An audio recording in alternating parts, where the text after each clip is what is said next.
जी students, मेरी voice आ रही है भाई सबको? हाँ भाई आ रही है। तो अब यहाँ पर देखिएगा, अब यहाँ पर देखें, पहला यूजर इनपुट, दूसरा यूजर इनपुट, तीसरा यूजर इनपुट। सही है, ये यहाँ तक का कोड हो गया।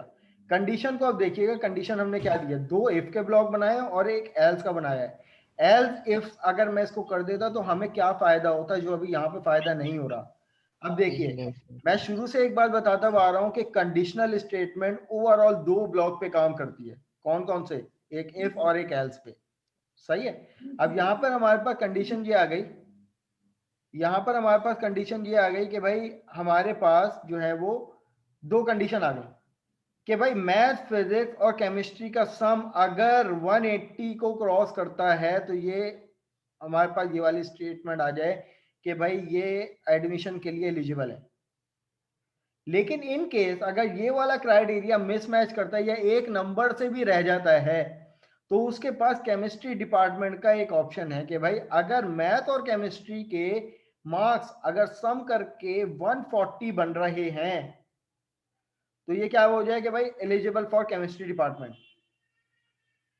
अब यहां पर हमने क्या कंडीशन दी है कि भाई मैथ्स में 40 नंबर, फिजिक्स में 100 नंबर और केमिस्ट्री में 40 नंबर, ये तीनों का सम पहले क्या कंडीशन दी है, इसके अकॉर्डिंग ये वाली कंडीशन क्या होगी, सेटिस्फाई होगा और इसने एलिजिबल फॉर एडमिशन दे दिया।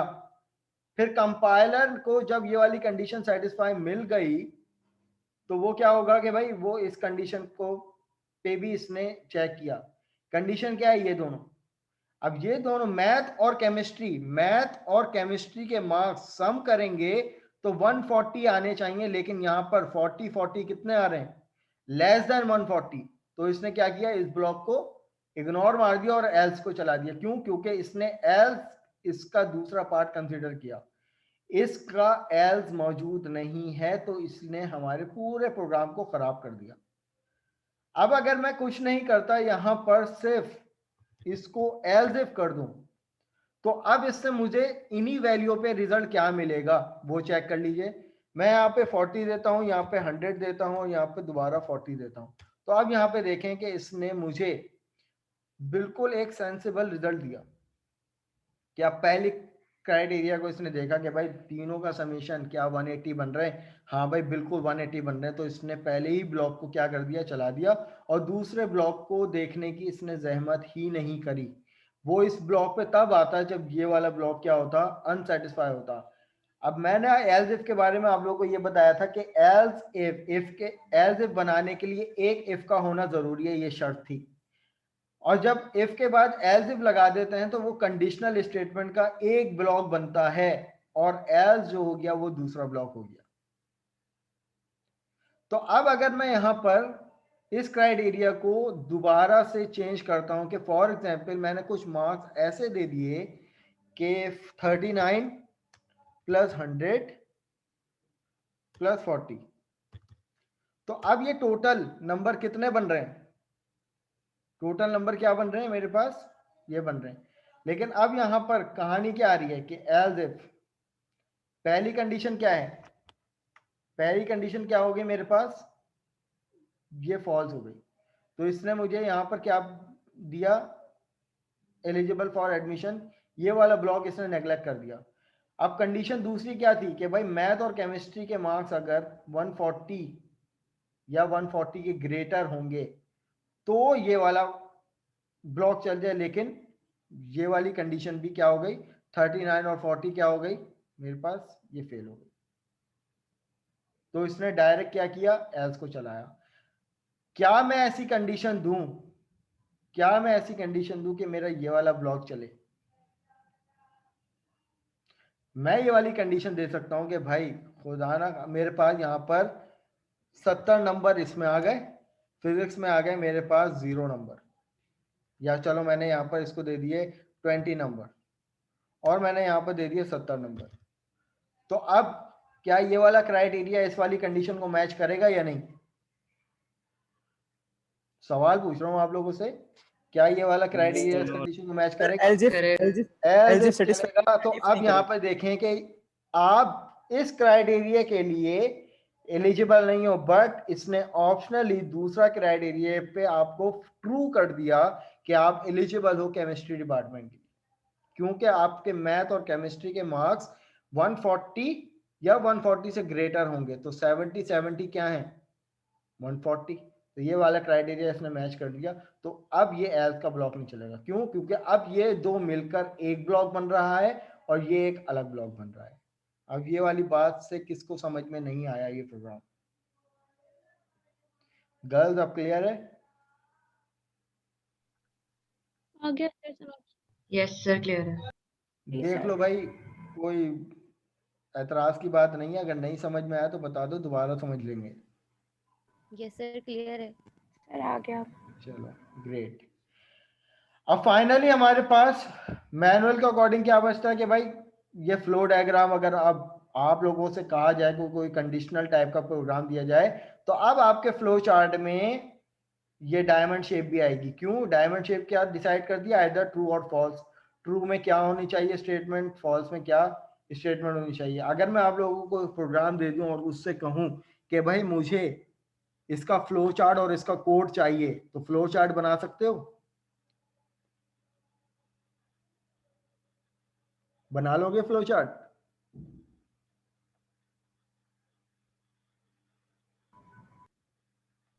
तो ये तो डिसीजन जैसा ही है ना। हाँ बिल्कुल। अब यहाँ पर आप लोगों के फ्लो चार्ट में डायमंड शेप आ जाएगी इफ एल्स, क्योंकि लैब नंबर 5 का जो टास्क है ना वो बहुत कड़क होने वाला है आप लोगों के लिए। अच्छा, अब क्लास हम लोग कुछ टर्म्स को समझ लेते हैं कि भाई हमारे पास और क्या हुज्जतबाजी हो सकती है। मैं आप लोगों के सामने एक प्रोग्राम लिखता हूँ और आप लोग मुझे डिसाइड करके बताएंगे कि भाई इसका आउटपुट क्या आएगा। कि फॉर एग्जांपल मैंने यहाँ पे यूजर से एक इनपुट ले लिया, एंटर दी नंबर, और यूजर ने इनपुट एक नंबर लिया, इंटीजर नंबर, एक इंटीजर नंबर इनपुट ले रहे हैं। मैंने यहाँ पे कर लिया इंटीजर डॉट पार्ट्स और ये आ गया console dot read line. User से इनपुट आ गया किसमें? नंबर के वेरिएबल में। अब मैं यहाँ पर कुछ नहीं करता कि एक इफ की कंडीशन देता हूँ और मैं यहाँ पे करता हूँ कन्वर्ट डॉट टू बूलियन, और इसमें मैं पास कर देता हूँ एक नंबर। आपकी आवाज अटक रही है बहुत। चलो मेरी आवाज अटक रही है, एटलीस्ट ये कोड तो सबको नजर आ रहा है ना। और स्क्रीन और यहाँ शेयरिंग भी पर लैग हो रही है। if block else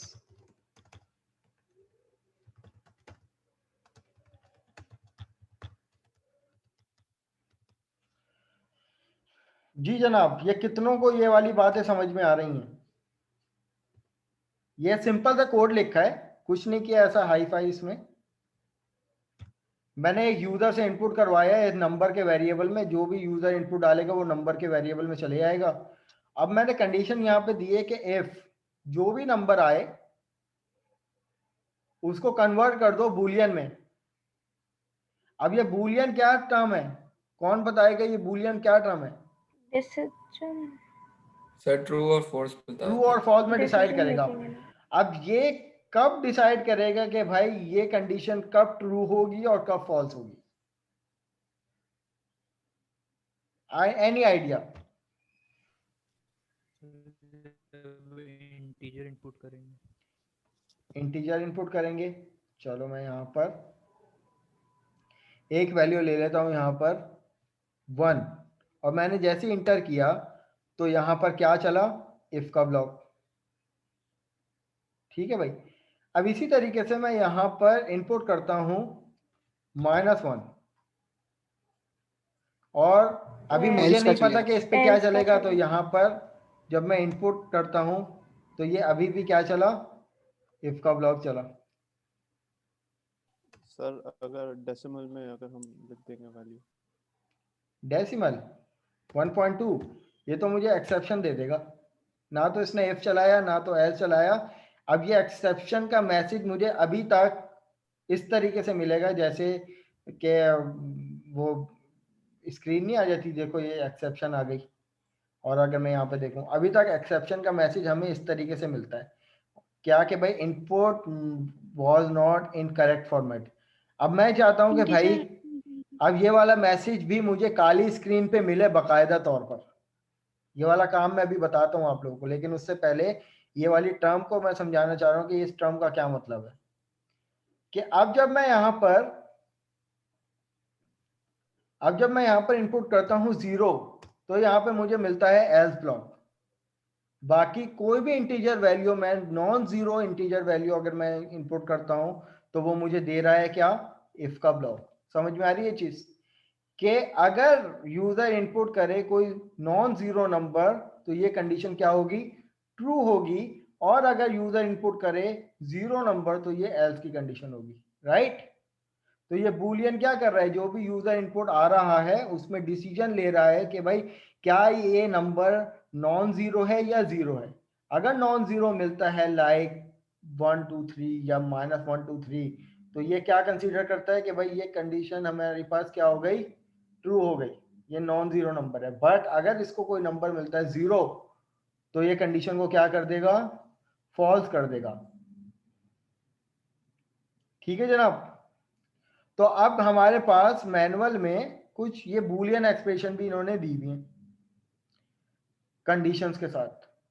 इनको इंप्लीमेंट जरूर कीजिएगा, मैनुअल आप लोगों से शेयर कर चुका हूं बाय यूजिंग लॉजिकल ऑपरेटर, जैसे कि हमने भी किया था लॉजिकल ऑपरेटर। तो ये कुछ एग्जाम्पल है, इनको लाजमी अपने पास जो है वो इंप्लीमेंट कीजिएगा और फिर जो है वो समझिएगा कि भाई क्या कहानी हो रही है। अब इसी तरीके से अगर सर यहाँ बूलियन पर समझ नहीं आया। बूलियन नहीं समझ में आया, चलो यहाँ से समझ लो, ड्राई रन कर लेते हैं इस प्रोग्राम को। मैं यहाँ से इसको रन टू कर्सर करता हूँ। यहाँ पे सबसे पहले मेरे पास स्टेटमेंट प्रिंट होगी, ये आ गया स्टेटमेंट। और जैसे मैं स्टेप ओवर करूंगा अब यहाँ पे मुझसे यूजर इनपुट मांगेगा। मैंने यहाँ पे यूजर इनपुट क्या दिया 1 और मैंने इंटर किया। अब यहाँ पर ये कन्वर्ट, ये जो यहाँ पर जो 1 वैल्यू है वो क्या हो रही है, वो डिसीजन वो कन्वर्ट हो रही है किसमें, बूलियन में। अगर यू इनपुट, क्योंकि बूलियन क्या कन्वर्ट करेगा, डिसीजन लेगा कि आइदर ट्रू और फॉल्स। अब ये यूजर इनपुट है, कोई भी वैल्यू हो सकती थी। अब ये बूलियन की जो टर्म है ना वो इस वेरिएबल को देखते हुए सिर्फ ये डिसाइड करेगी कि क्या इस वेरिएबल के अंदर 0 वैल्यू है या नॉन जीरो वैल्यू है। अब इस टाइम इस वेरिएबल के अंदर कौन सी वैल्यू है, 1 वैल्यू है, तो 1 इज 0 और नॉन जीरो। तो अब इसने, जब मैं स्टेप ओवर करता हूं तो अब ये वाली कंडीशन क्या हो गई, ट्रू हो गई, क्योंकि वेरिएबल के अंदर यूजर ने एक नॉन जीरो वैल्यू इंटर की थी। तो ये कंडीशन क्या हो गई, ट्रू हो गई। तो इसने इफ का ब्लॉक चला दिया और एल्स को देखा भी नहीं। तो ये मेरा प्रोग्राम जो है वो इस तरीके से चला। लेकिन अब यहाँ पर यूजर को इनपुट करे, फॉर एग्जांपल कि मैंने -10 कर दिया, तो ये भी मेरे पास क्या है, एक नॉन जीरो वैल्यू है, 0 से पहले वाली वैल्यू है।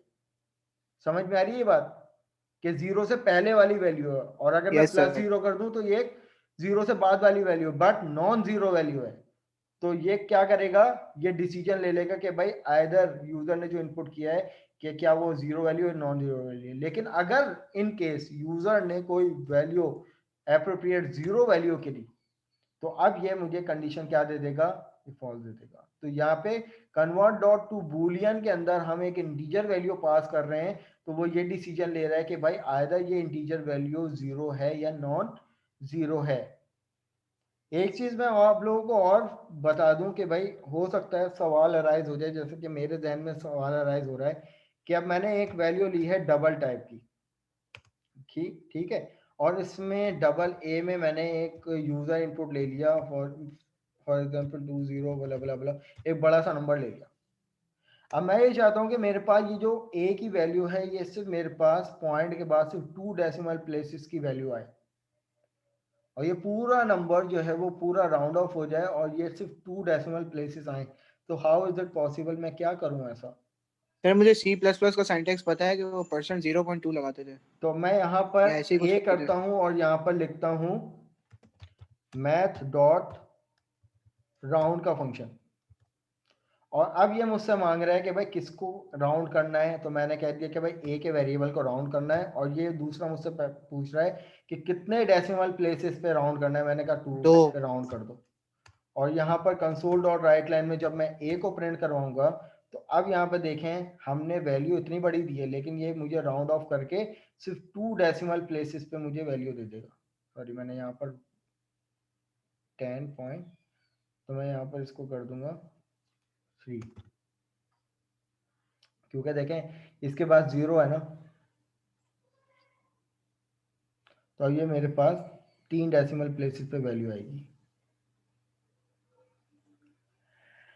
ठीक है जनाब, अगर मैं यहाँ पर इसको कोई नॉन जीरो वैल्यू करता हूँ, मैं उसके बाद यहाँ पर 2 करता हूँ, तो इसका आउटपुट भी देख लेते हैं। ठीक है, 2 डेसिमल प्लेसेस वैल्यू। अब आखिरी चीज जो है वो मैं आप लोगों को ये बताना चाह रहा हूँ कि अगर इन केस कोई रन टाइम पे एक्सेप्शन आती है, मैंने आप लोगों को बताया था ना कि there are 2 type of errors, one is compile time error and second one is run time error, right, ये बताया था। तो अब जब हम लोग कोई रन टाइम एरर क्या हो सकता है हमारे पास, कि अगर फॉर एग्जांपल मैंने यहाँ पर कहा कि भाई इंटर इंटीजर वैल्यू, और भाई मैं यहाँ पर कोई स्ट्रिंग इनपुट कर दूं, मैंने यहाँ पर फॉर एग्जांपल डबल टाइप एक वेरिएबल लिया था और ए के नाम से वेरिएबल था, इसमें मैंने डबल डॉट पार्स करके यूजर से इनपुट लिया, कंसोल डॉट रीड लाइन। अब यहां तक की लाइन तो सबको समझ में आती है कि भाई यूजर इनपुट आएगा और उसके बाद मैंने यूजर इनपुट दिया और उसके बाद मैं यहाँ पर इस ए को प्रिंट करवा दूं तो मेरे पास ए की वैल्यू दोबारा प्रिंट हो जाएगी, सिंपल। तो मेरे पास यहाँ पर प्रोग्राम क्या चलेगा, मैंने यहाँ पर 10 वैल्यू ले ली, 10.22 वैल्यू ले ली, तो ये मेरे पास 10.22 वैल्यू प्रिंट हो गई। लेकिन क्या मैं ऐसा काम करूं कि रन टाइम एक्सेप्शन आ जाए कि भाई मुझसे यहाँ पे इंटीजर वैल्यू मांगी, मैंने कोई स्ट्रिंग दे दिया, अब यहाँ पे मुझे दे देगा एक्सेप्शन, और एक्सेप्शन मुझे इस तरीके से ये मैसेज मिलेगा। मैं चाह रहा हूँ कि जो भी एक्सेप्शन आए रन टाइम पे वो मुझे अपनी स्क्रीन पे बकायदा प्रॉपर मैसेज के तौर पर, जो यहाँ पर डिफॉल्ट तौर पर एक्सेप्शन का मैसेज आ रहा है वो मुझे उसी स्क्रीन पे मिल जाए। तो इसको कहते हैं एक्सेप्शन हैंडलिंग। एक्सेप्शन हैंडलिंग क्या होती है कि भाई अगर रन टाइम पे आने वाला कोई भी एरर होता है जो रन टाइम से पॉसिबिलिटी है, कि जैसे आपने input was not correct format दे दिया या कुछ भी ऐसा कर दिया, तो आप 2 ब्लॉक में काम करते हो। एक ब्लॉक होता है ट्राई का, ट्राई के अंदर ट्राई के डेलीमीटर में वो तमाम कोड आ जाता है जिससे एक्सपेक्टेशन है कि भाई इस कोड से कोई ना कोई रन टाइम एरर पॉसिबिलिटी है।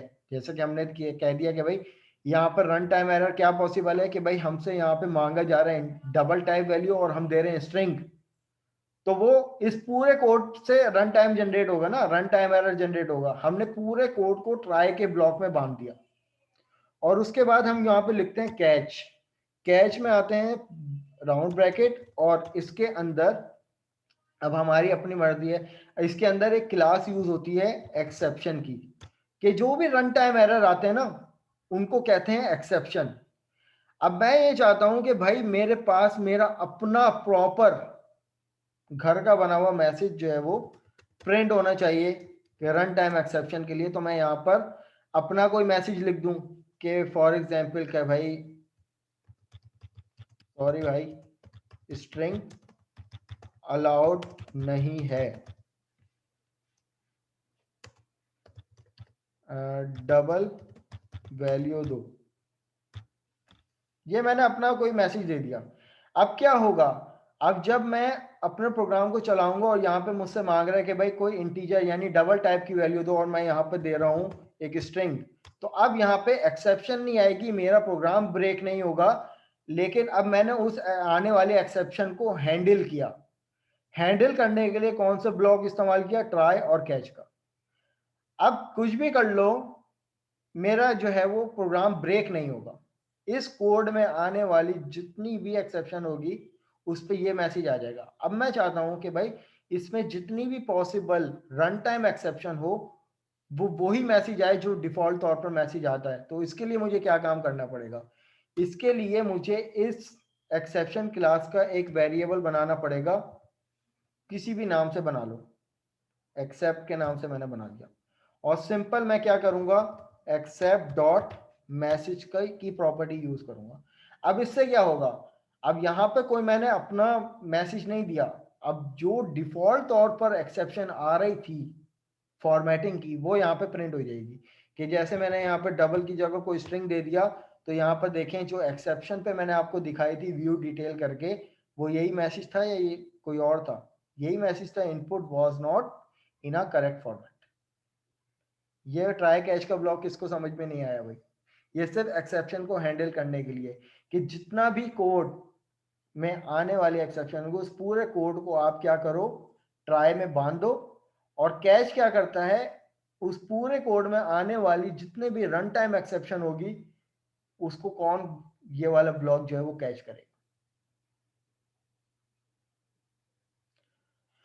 तो अब हमारे पास जो है वो लैब नंबर 5 जो थी वो कंडीशनल स्टेटमेंट थी। अभी हम लोगों ने नेस्टेड इफ नहीं पढ़ा, सही है। वो सिर्फ एक सिचुएशन ऐसी आ गई थी जिसमें हमने उसको छेड़ने की कोशिश की थी, लेकिन हमने नहीं पढ़ा। तो हमारी जो लैब नंबर 5 है वो सिर्फ किस पर है, वो सिर्फ इस सिंपल इफ एल्स पर है।